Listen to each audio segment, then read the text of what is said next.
أنا ما كنتش أتخيل لحظة إني بعد 13 سنة ما بين شغل وبيت وولاد ألاقي نفسي راجعة تاني لكليتي اللي هي من أكتر الأماكن اللي بحبها في حياتي. الدنيا بتاخدنا من حاجات كتير بنحبها، لكن فجأة بنلاقينا مضطرين نرجع تاني لسبب تاني، وفي اللحظة دي بيكون جوانا مشاعر كتير جدا ما بين فرح وزعل ومفاجأة. وانا كنت بخش من الباب ده وبعدين اخش كده، بس فجأة بقى في طرح، في هنا ايس كريم ده ما كانش موجود، وفي مذاق دي ما كانتش موجودة برضه. كانت بتبقى بوسز كده او حاجات للقصة. اخيرا كلية الاعلام.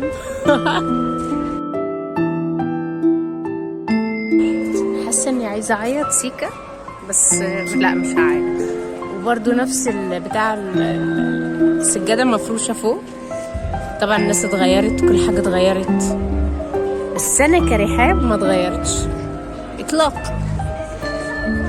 القصة بدأت لما لقيتني بعد كل السنين دي أنا مش معايا شهادة تخرجي أصلا، فحبيت أروح أجيبها، وهنا بدأت القصة. مش متخيلة إني هنزل ألاقي، يعني هخش الكلية مش هلاقي دكتور محمود على مدينة، الله يرحمه يا رب. هنا قالوا لي انه لازم عشان انزل اجيب الشهاده بتاعتي لازم انزل كافيتيريا اعدي فيها واروح عند شباك الخريجين.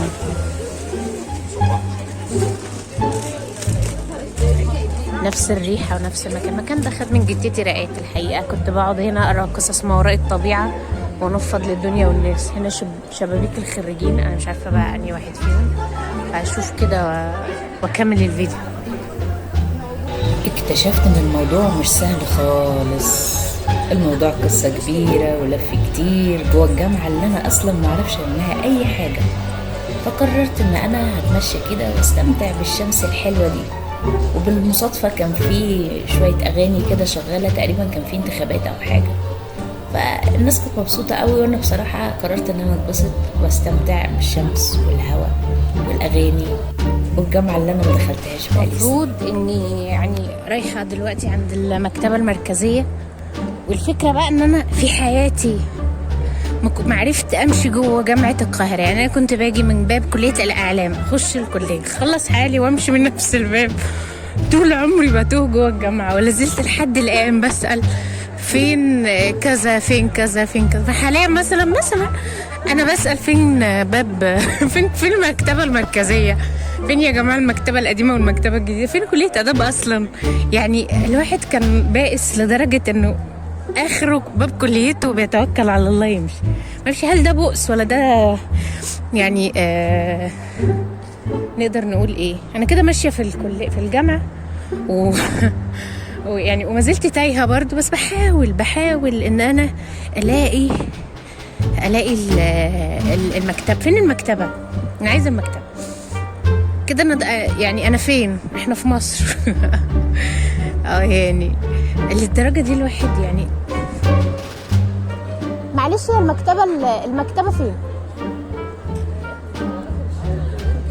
دي القديمه ولا الجديده؟ لا، في القديمه وفي الجديده.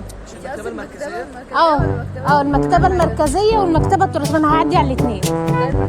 المركزيه كده خلاص تمام. ربنا موجود.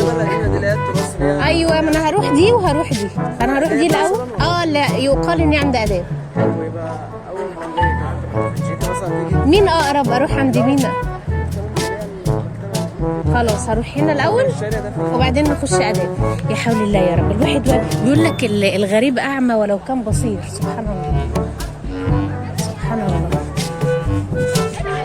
يعني انا تقريبا كنت واقفه تقريبا جنب المكتب. اهي المكتب، وانا اللي تايهه.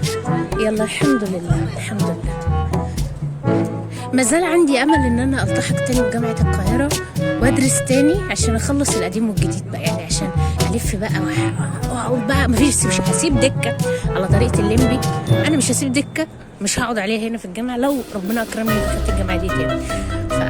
دلوقتي احنا هنا في السنترال لايبراري، نخش نعمل اخلاء طرف، ناخد استمارة 6 سبحان الله عمري ما دخلتها، لان ما كانش عندنا وقت. احنا ادبياتنا كلها كانت في نطاق جامعه. الست الصبح بقول لها، تقول لي اول مره تعملي شهاده تخرج من 13 سنه، قلت لها قالت لي حسبي الله ونعم كفاره. يلا انا هسيبكم عشان اخش. جيت اخش قالوا لي لا لازم تعملي تمسحي الكود الاول وبعدين تخش. فانا همسح الكود دلوقتي اشوف اللي هيحصل بقى. معاكم رحاب لؤي تايهه في جامعه القاهره من صباحيه ربنا. كل دقيقتين اقف اسال حد اروح الكليه ازاي، اروح المكتبه ازاي، هو منين بيودي على فين. انا دي مشكله الطالب المقدم اللي بيعيش حياته من الباب للكليه ومن الكليه للبيت. ما زلت تايهه. وبعدين انا لاحظت ملاحظه، المكتبه التراثيه مش مكتوب عليها ان هي مكتبه تراثيه، تضليل. ده تضليل. بعدين المكتبه المركزيه ما تفهمش بقى مين القديمه ومين الجديده. يقول لك القديمه عند كليه اداب والجديده عند كليه اعلام. طب ايه الفرق؟ انا عايزه اعرف برضه ايه الفرق. يعني وطالبه زيي متخرجه من 13 سنه، قصدي خريجه زي خريجه، بحاول احفظها، خريجه زيي متخرجه من 13 سنه. ليه تلف اللف ده؟ ما تجمعوه في حته. بعدين انا عمري ما دخلت الاماكن دي، اعمل منها اخلاء طرف ليه؟ يعني هو اللف ده كله، معلش نقطه من اول السطر، اللف ده كله علشان خاطر اعمل اخلاء طرف من مكان انا ما دخلتوش وماليش فيه حاجه وما مضيتش عليه حاجه قبل كده. فالموضوع مريب. بس احنا فدا الكليه وفدا شهاده التخرج. اما امسكها بوريها لكم ان شاء الله. شكرا. ده قسم قسم بالقاف، قسم الصحافه. ده قسم الصحافه اللي خد يعني مش هقول بقى من جدتنا، لا دي اوضه دكتور محمود خليل، دكتور هشام عطيه، ودكتور اشرف صالح. انا درس لي دكتور محمود ودكتور هشام. ودي حجره المعيدين. ودي بقى الطرقه اللي احنا ياما قعدنا فيها علشان نراجع الابحاث ونراجع قبل الامتحان ونذاكر اوضه حبيباتي دكتوره ليلى عبد المجيد، دكتوره نجوى كامل. بحبهم قوي بجد. ما اتشرفتش ان دكتوره سماحه تدرس لي، بس بجد دكتوره ليلى يعني دكتوره نجوى دول بعتبرهم امهات، يعني مش اساتذه بس. وهنا بقى بقيت الطرقه الاثريه ده مدخل القسم، قسم الصحافه المجيد. شالوا اليافطه، كان المفروض في هنا يافطه ان ده قسم صحافه، مش عارفه بقى. اهو اهي قسم الصحافة. حاطين في المدخل صورة أستاذ دكتور عبد اللطيف محمود حمزة، رائد الدراسات الإعلامية ومؤسس كلية الإعلام. مكاتب أساتذة القسم، مكاتب معيدين، وحدة تحكم كهرباء. وأحلى سنين عمر وأقدم سنين عمر اتقضت هنا.